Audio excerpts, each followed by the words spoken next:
நேத்திக்கு பார்த்தீங்கன்னா, நம்ம தனுஷோட ஆக்டிங் ப்ளஸ் டைரக்ஷன்ல ரிலீஸ் ஆக போற படம் தாங்க இட்லி கடை. இந்த படத்தோட கிராண்டான ட்ரெய்லர் லான்ச் ஈவென்ட் நேத்து கோயம்புத்தூர்ல நடந்து முடிஞ்சிருக்கு.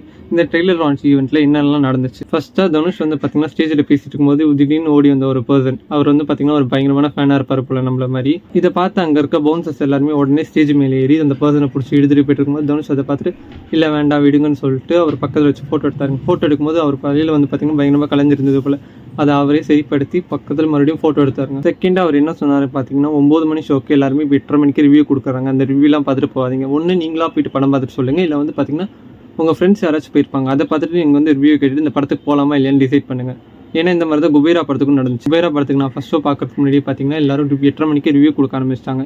இதெல்லாம் யார் பண்ணுறாங்க? டி ஃபேன்ஸாக நமக்கு எல்லாருக்குமே தெரியுங்க. லாஸ்ட்டாக இந்த படத்தோட ட்ரெய்லர் பற்றி சொல்லணும்னா உண்மையிலேயே சூப்பராக இருந்துச்சு. அதுவும் ஃபைனல் ஷாட்லாம் பார்க்கும்போது எனக்கு அசுரனே ஞாபகம் வந்துருச்சு. ஒரு சூப்பரான எமோஷனலான ஒரு படம் வந்து நமக்காக வெயிட் பண்ணிட்டு இருக்கு. உங்களுக்கு டைம் இருந்துச்சுன்னா இந்த படத்தை October 1 தியேட்டரில் பாருங்க. நீங்கள் ட்ரெய்லர் பார்த்துட்டீங்கன்னா ட்ரெய்லர் எப்படி இருந்துச்சு, உங்களுக்கு பிடிச்சிருந்தா இல்லையான்றதை கமெண்ட் செக்ஷனில் சொல்லுங்கள்.